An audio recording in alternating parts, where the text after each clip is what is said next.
আজকে আমি আপনাদেরকে দেখাবো কিভাবে আপনারা স্ন্যাপসিড অ্যাপ দিয়ে এরকম ফটো এডিটিং করবেন। তো ভিডিও শুরু করার আগে একটি কথা বলে রাখি, যদি আপনি এরকম আরও এডিটিং ভিডিও পেতে চান তাহলে চ্যানেলটি সাবস্ক্রাইব করে রাখবেন। তো চলুন কথা না বাড়িয়ে ভিডিওটি শুরু করে দিই। প্রথমে আপনি আপনার গ্যালারিতে যাবেন, তারপর যে ফটো এডিট করতে চান সে ফটোটি শেয়ার করবেন স্ন্যাপসিড অ্যাপের মধ্যে। তো আপনাদের সামনে এরকম একটি ইন্টারফেস চলে আসবে। তো আপনার এখান থেকে টুলস অপশনে ক্লিক করবেন, তারপর উপরে টুন ইমেজে ক্লিক করবেন। তারপর এখান থেকে আপনার অনেকগুলো অপশন পেয়ে যাবেন। তো আপনার এখান থেকে ব্রাইটনেস 13 প্লাস করে দিবেন, তারপর কন্ট্রাস্ট 32 প্লাস করে দিবেন, তারপর সিচুয়েশন 25 মাইনাস করে দিবেন, তারপর অ্যাম্বিয়েন্স 35 প্লাস করে দিবেন। তারপর টিকচিন অপশনে ক্লিক করবেন, তারপর উপরে শেয়ারের পাশে ইরো অপশনে ক্লিক করে ভিউ এডিটে ক্লিক করে টুন ইমেজে ক্লিক করবেন, তারপর এডিটে ক্লিক করবেন। তারপর এখান থেকে এটাকে 100 করে দিয়ে ফটোটি জুম করুন, তারপর ফটোর স্ক্রিনে এটাকে লাগিয়ে দিবেন।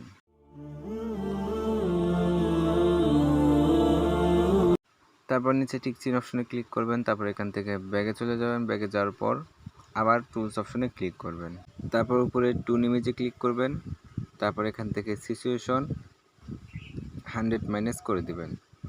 তারপর নিচে টিক চিহ্ন অপশনে ক্লিক করবেন, তারপর শেয়ারের পাশে ইরো অপশনে ক্লিক করে ভিউ এডিটে ক্লিক করবেন, তারপর টুন ইমেজে ক্লিক করবেন, তারপর এডিটে ক্লিক করবেন।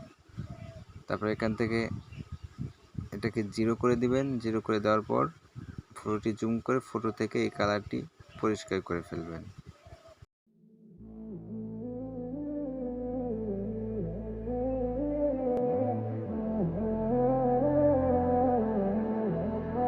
তারপর নিচের টিক চিহ্ন অপশনে ক্লিক করবেন, তারপর এখান থেকে ব্যাগে চলে যাবেন।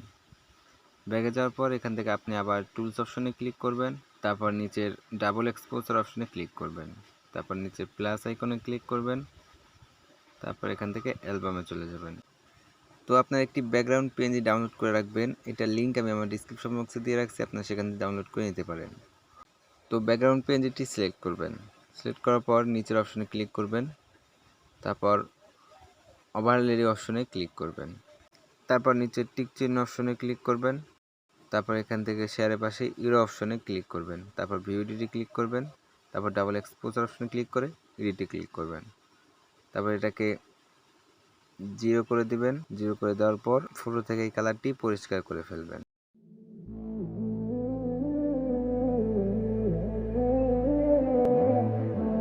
তারপর নিচের টিক চিহ্ন অপশনে ক্লিক করবেন, তারপর এখান থেকে ব্যাগে চলে যাবেন।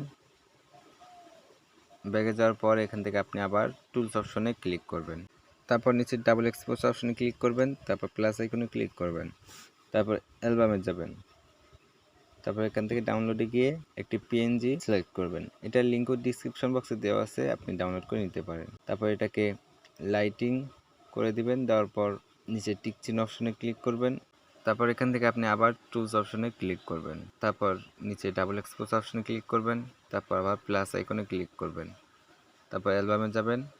অ্যালবামে যাওয়ার পর ডাউনলোড অপশনে গিয়ে আরেকটি পিএনজি সিলেক্ট করবেন, এটার লিঙ্কও ডিসক্রিপশন বক্সে দেওয়া আছে।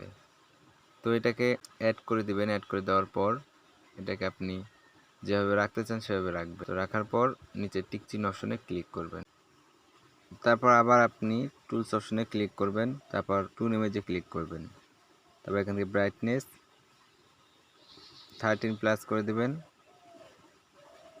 আর অ্যাম্বিয়েন্স 13 প্লাস করে দিবেন। তারপর নিচে টিক চিহ্ন অপশনে ক্লিক করবেন, তারপর এখান থেকে আবার টুলস অপশনে ক্লিক করবেন, তারপর নিচে ডাবল এক্সপোজার অপশনে ক্লিক করবেন, তারপর প্লাস আইকনে ক্লিক করে অ্যালবামে চলে যাবেন। তো এখান থেকে আপনি আরেকটি পিএনজি সিলেক্ট করবেন, এটার লিঙ্কও ডিসক্রিপশন বক্সে দেওয়া আছে, আপনি সেখান থেকে ডাউনলোড করে নিতে পারেন।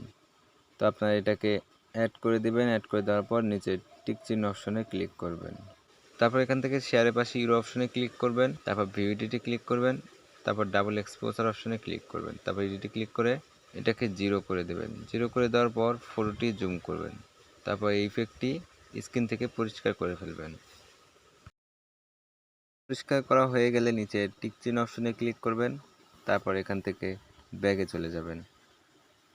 ব্যাগে যাওয়ার পর আবার টুলস অপশনে ক্লিক করবেন, তারপর সিলেক্টিভ অপশনে ক্লিক করবেন, তারপরে প্লাস আইকনটি স্ক্রিন বরাবর রেখে এটাকে ছোট করে দিবেন। তারপর এখান থেকে ব্রাইটনেস হালকা বাড়িয়ে দেবেন, স্যাচুরেশন হালকা মাইনাস করে দেবেন। তারপর নিচে টিক চিহ্ন অপশনে ক্লিক করবেন। তারপর আবার টুলস অপশনে ক্লিক করবেন। তারপর এখান থেকে পোর্ট্রেট অপশনটি সিলেক্ট করবেন। তারপর এখান থেকে স্মুথ 2 অপশনটি সিলেক্ট করবেন। তারপর এখান থেকে ফেস সাপোর্ট লাইট 26 প্লাস করে দিবেন। তারপর স্কিন স্মুথিং 56 প্লাস করে দিবেন। তারপর নিচে টিক চিহ্ন অপশনে ক্লিক করবেন। তো দেখুন আমাদের ফটোটি এডিটিং হয়ে গেছে।